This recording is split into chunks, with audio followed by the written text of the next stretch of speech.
Well, hello, my YouTube fellas and gals. So today we are on lot 39. Next week we're going to start another genre because I'm sure you're getting sick of the action and suspense because I've been doing it for like a month and a half. But I have a lot more action suspense books, but I just want to switch to something else just to do something different. So I think next week we'll see what it'll be. Might be a surprise. So if you're new to my channel, you can skip this part. I'm a resource for Kindles and Nooks that I read the synopsises so that if you have a Kindles or Nooks, you can also look these books up by the name and the author or the ISBN numbers I list below. If you're interested in real books and you want to buy from me, I do own a used bookstore. I'm on Facebook under Minda's Bookstore and More, where you can get a hold of me, or better yet, my email, tammysmakeuptreats@gmail.com. And then I can mail you back a link of your purchase through my Etsy store because that's where I post everything. And I do ship media mail, so you get the cheapest shipping on books. So with that, these will be $2 each. And these are softback books. It's a lot of softbacks. This number one is Under Fire by Tom Clancy. It is a 2015 copyright. All the books are in good shape. This is my little post-it note that I keep my prices and stuff on. So, this book is Tom Clancy Under Fire. On a mission in Tehran, Jack Ryan Jr. meets his oldest friend, Seth Gregory. As they part, Seth slips Jack a key along with a perplexing message. The next day, Jack is summoned to an apartment where two men claim Seth has disappeared with funds for a vital intelligence operation. They say he's turned and leave Jack with a warning. If you hear from Seth, call us. Do not get involved. Jack soon finds himself lost in a maze of intrigue, lies, and betrayal, where no one is who they seem to be, or not even Seth, who's harboring a secret that harkens back to the Cold War, a secret that is driving him to the brink of treason. So there's book number one. Very interesting. Sorry. I've seen a little bit of writing in it and I had to erase it. I like my books clean. Okay. So book number two. We have Collateral Damage by Dale Brown and Jim D. Felice. And this is a 2012 copyright. This is what the book looks like. Nice little flip through. This is what it's about. The latest military miracle to come out of the Whiplash Group was designed to eliminate any possibility of human error, yet civilians die when a computer-controlled UAV drone inexplicably goes rogue while the whole world watches. Now the entire Whiplash program is under fire as the weapons creator heads into a blistering heat of conflict to discover if sabotage caused his infallible machine to fail. But there's an enemy waiting for him, determined to unleash more chaos and terror and death, which sends pilot Dirk Mako to the skies once more to prove that in the heat of battle, a skilled ace can do what no computer can. So there is book number two. Book number three, we have The Mayan Secrets by Clive Cussler and Thomas Perry. This book is a 2013 copyright. And this is what the book is about. Doesn't he look ornery to you? I just think he does. I had a lot of his books pass through my store if you hadn't noticed. The Mayan Secrets. Husband and wife team Sam and Remy Fargo are in Mexico when they come upon a remarkable recovery. The mummified remains of a man clutching an ancient sealed pod. Within the pod is a Mayan book larger and more detailed than any other in existence. The codex contains astonishing information about the Mayans, their cities, and mankind itself. The secrets are so powerful that some people would do anything to possess them. As the Fargos are about to find out. Many will die for the Codex, and Sam and Remy may just be among them. So there you have it. Book number 3. Book number 4. We have Mirage with Jack DuBrul. This is a 2013 copyright. That's what the book looks like. This is what it's about.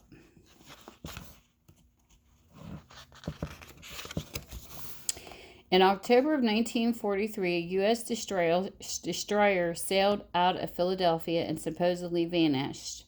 The result of a Navy experiment with electromagnetic radiation. The story was considered a hoax, but now Juan Carbrillo and his Oregon colleagues aren't so sure. There is talk of a new weapon soon to be sold, something very dangerous to America's interests, and the rumors link it to the great inventor Nikola Tesla, who is working with the Navy when he died in 1943. Was he responsible for the experiment? Are his notes in the hands of his enemies? As Cabrillo races to find the truth, he discovers there is even more at stake than he could have imagined. But by the time he realizes it, he may already be too late. So there is book number 4. Book number 5. We have Day Zero by Marc Cameron. This is a 2015 copyright. And this is what it's about. Special Agent Jericho Quinn is a wanted man, suspected of murder and marked for death by a network of conspirators embedded in the White House. Quinn knows he has to get out of the country fast before a team of contract killers find him and his daughter. To set things right at home, he'll have to take a nonstop flight from Anchorage, Alaska to Vladivostok, Russia. I probably just butchered that. Aboard a massive Airbus A380, but soon after takeoff, it becomes apparent that Quinn and his daughter picked the wrong plane. First, the passenger is brutally murdered. Then Quinn is mistaken by a terrorist by an off-duty air marshal. As panic spreads through the plane and pressure builds to the screaming point, the unthinkable happens. Someone triggers a bomb. Boy, that sounds intense. So there you have book number 5. Book number 6 is called Sting of the Drone by Richard Clarke. This is a 2014 copyright. That's what the book looks like. This is what it's about. In Washington, D.C., the Kill Committee gathers in the White House's Situation Room to pick the next targets for the United States drone program. At an air base just outside Las Vegas, a team of pilots, military personnel, and intelligence officers follow through on the committee's orders, fighting the men who have been deemed a threat to national security and sentenced to death. Meanwhile, on the other side of the world, in the mountains where the drones hunt their prey, someone has decided to fight back. And not just against the unnamed planes that circle their skies, but against the Americans at home who control them. So there you go, book number 6. Book number 7. We have The Bootlegger by Clive, Cussler and Justin Scott. This is 2014 copyright. That's what the book looks like. These are taller than the average books. And this is what it's about.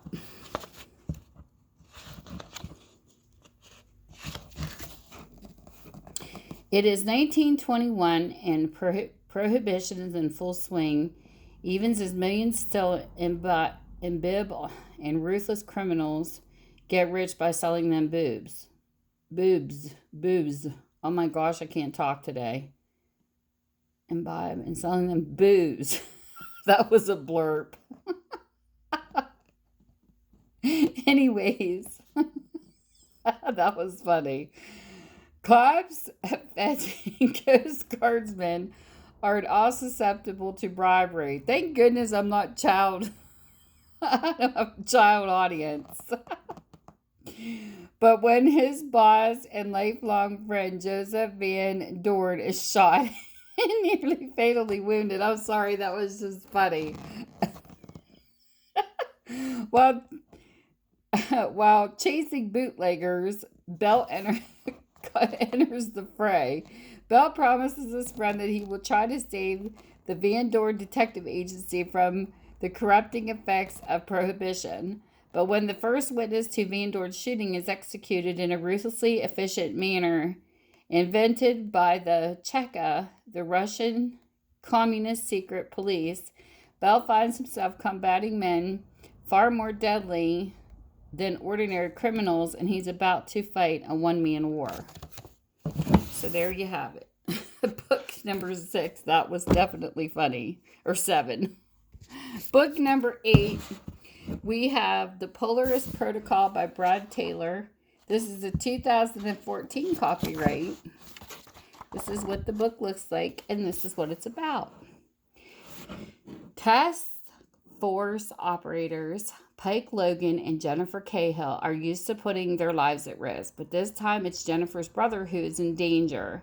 As investigative reporter working on the Mexican drug cartels, Jack Cahill is unknowingly gotten caught between two rival groups. His desperate call to his sister is his last before he's kidnapped. In their efforts to rescue Jack, Pike and Jennifer uncover a plot much more insidious than illegal drug trafficking. The cartel that put a target on Jack's back has discovered a GPS hack with the power to efficiently debilitate the United States. With the GPS hack about to be exploited and Jack's life at stake, Jennifer and Pike must find a way to eliminate the impending threat. The price of failure for both the task force and the country is higher than ever. So there you go. Book number 8.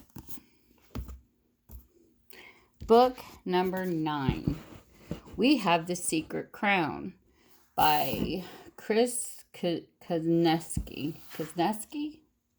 And this is a 2012 copyright.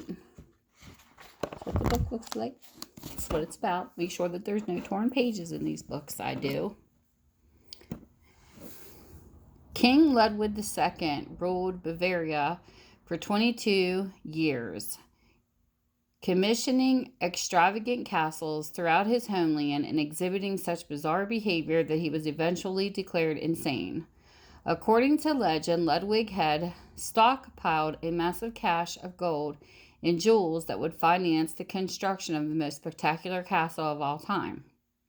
But in the years since the king's mysterious death, no evidence of such a trove has ever been found until now. Jonathan Payne and David Jones are pulled into a mystery by a colleague asking them to investigate the legend. They agree and quickly find themselves in a life or death struggle to uncover the truth about Ludwig's death and his mythical treasure, and those who would be willing to kill for it. So there's book number 9. Book number 10. We have The Crescent Dawn with Clive Cussler and Dirk Cussler. I think I had some of these in hardbacks. This is a 2010 copyright. What the book looks like, and this is what it's about. Look. Love it how they pose with cars. So anyways.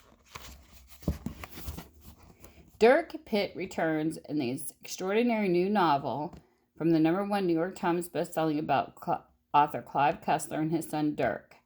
In AD 327, a Roman galley barely escapes a pirate's attack with an extraordinary cargo. In 1916, a British warship mysteriously explodes in the middle of the North Sea. In the present day, a cluster of important mosquitoes in Turkey and Egypt are racked by explosions. What ties these events together? Newman director Dirk Pitt is about to find out, as a Roman artifacts discovered in Turkey and Israel unnervingly connect to the rise of a modern fundamentalist movement whose members are determined to restore the glory of Ottoman Empire to the existence of a mysterious long-lost manifest, which, if discovered, could change the history of the world as we know it. So there you go, book number 10. And with that, whatever time zone you're in, I hope you're having a great one, and I will see you soon. Bye.